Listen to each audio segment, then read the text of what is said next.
Hello दोस्त, स्वागत है आप लोगों का। चलिए तो ये अध्याय 9 सोशोलॉजी का जो छूट गया था उसका अगला भाग है। आप लोग ध्यान से सुनिएगा। तो अगला क्वेश्चन है 35 नंबर, उसमें 34 तक हो गया। तो 35 नंबर क्वेश्चन है दोस्त कि निम्नलिखित में से राजनीतिक दल का प्रकार क्या है। तो उपर्युक्त सभी एक दलीय व्यवस्था, बहुदलीय व्यवस्था और द्विदलीय व्यवस्था, ये सभी प्रकार का होता है। अगला है पॉलिटिकल साइंस नामक पुस्तक के रचयिता कौन है। तो इसका राइट आंसर होगा गैटिल। राजनीतिक दल एक ऐसा समुदाय है जो कि किसी ऐसे सिद्धांत अथवा ऐसी नीति के समर्थन के लिए संगठित हुए हैं जिसे वह वैधानिक साधनों को सरकार का आधार बनाना चाहता हो।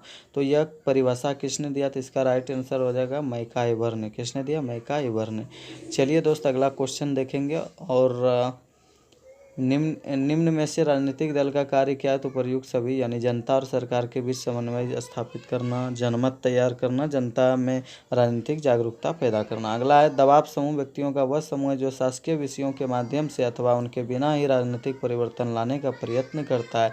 ऐसे दबाव समूहों को विधानमंडल में राजनीतिक दलों के रूप में कोई प्रतिनिधित्व नहीं होता। उक्त परिभाषा किसने दिया। तो इसका राइट आंसर हो जाएगा फ्रांसिस कैसेलस ने। और आपको बता दें कि राजनीतिक दल के बारे में अलग अलग अर्थशास्त्रियों, ये समाजशास्त्रियों ने अलग अलग कथन दिया। तो आप लोग को ध्यान से याद करना है। और अगला है निम्न में से दबाव समूह का साधन क्या। प्रयोग सभी घेराव एवं प्रदर्शन, जनसंचार के साधनों का सही प्रयोग, हड़ताल, ये सब आप करिएगा तो सरकार पर दबाव बन सकता है। ठीक है। अगला है कि भारत में किस प्रकार की शासन प्रणाली पाई जाती है। तो इसका राइट आंसर होगा संसदीय शासन प्रणाली। ठीक है, याद रखिएगा।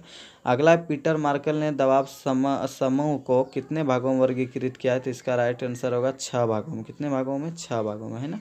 चलिए अगला क्वेश्चन देखेंगे दोस्त कि भारतीय संसद 2 सदनों में विभाजित। प्रथम सदन का लोकसभा कहा जाता है और द्वितीय सदन का क्या कहा जाता है। तो राज्यसभा। ठीक है, याद रखिएगा। चलिए अगला है निम्नलिखित में से संविधान प्रारूप समिति के अध्यक्ष कौन थे। तो प्रारूप समिति के अध्यक्ष बोला जाए तो भीमराव अम्बेडकर, और अस्थायी अध्यक्ष कौन थे? राजेंद्र प्रसाद जी। और अगला है भारतीय संविधान कब लागू हुआ। जी हाँ, भारत पर भारतीय संविधान लागू कब हुआ पूर्ण रूप से संपूर्ण देश पर। तो इसका राइट आंसर होगा 26 जनवरी 1950 को। कब? 26 जनवरी 1950 को। ठीक है। चलिए अगला क्वेश्चन हम लोग देखेंगे। तो अगला क्वेश्चन है भारतीय संविधान में कौन से मूल्य निहित है, कौन नहीं निहित है। तो इसका राइट आंसर तीनों, धर्मनिरपेक्षता, समानता और स्वतंत्रता।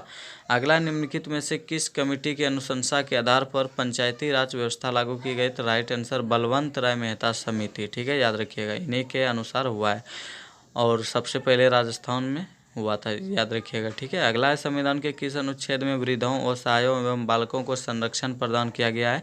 तो राइट आंसर अनुच्छेद 39A एवं 41 में।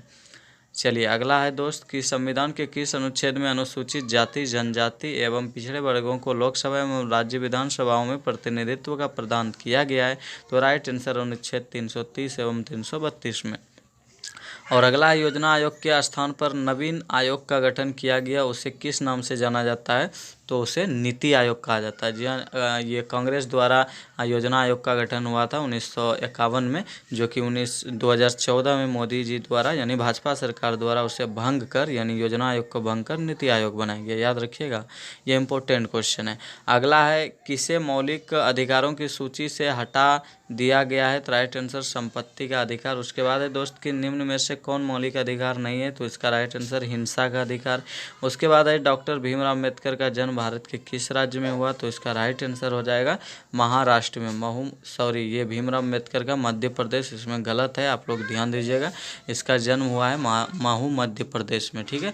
चलिए अगला है मंडल आयोग के अध्यक्ष कौन थे। तो इसका राइट आंसर होगा चंदेश्वरी लाल मंडल। कौन? चंदेश्वरी लाल मंडल।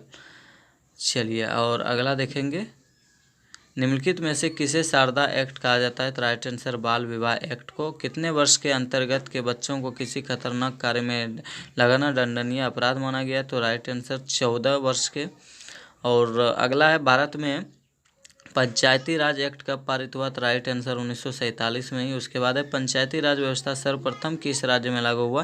तो आपको कई बार बता भी चुके थे, इसका राइट आंसर होगा दोस्त राजस्थान में। चलिए आप लोगों से लेते हैं हम विदा, और फिर किसी अगले ऑब्जेक्टिव क्वेश्चन और वीडियो के साथ मिलेंगे। तब तक के लिए हम लोग आपस में कहेंगे गुड बाय।